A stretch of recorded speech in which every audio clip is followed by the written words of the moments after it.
entrepreneur and chairman of MXP4, a music and video company. If I can just ask you, at the moment, many of the biggest companies have been coming out of the United States. Do you think the regulatory environment in Europe and France is conducive to entrepreneurship in the internet realm?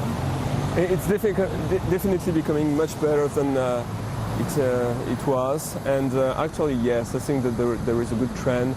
People are well educated, you have good infrastructure, and overall people are willing to I would say, undertake new things, which is interesting. Now, one of the things about Silicon Valley that many people say is that it's a culture that doesn't punish failure. People there expect that most of the companies there will fail and that it's only the rare one will success. Is there the same kind of acceptance of failure growing in a place like France or in Europe? It's one of the things we still have to dig and to become much better. I made a conference about failure like just recently, and I was very surprised talking to the person who organized this conference that she couldn't organize another conference in this fall because there were no people willing to talk in there. You know, that's really surprising, while in the US everybody loves those kind of conferences. Now, what specifically would you like to see happen in Europe or in France to try to make things easier for companies like yourself or for entrepreneurs like yourself? I think, you know, one very important thing is to reform the university. We have to have university like Stanford, you know, that mix with entrepreneur and set up an ecosystem which eventually makes that you have like Google or Cisco coming out of these companies, these universities. And at this conference in specific, what do you expect to come out of it? Do you think there'll be any agreements coming out of it?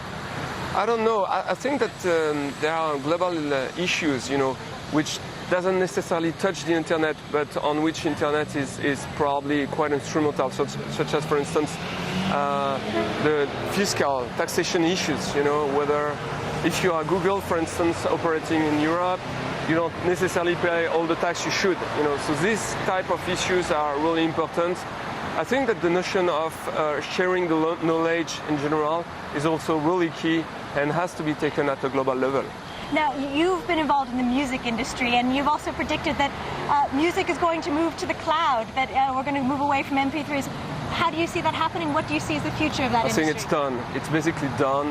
The music has come to something which was owning the music to something which is about sharing the music, which is very different.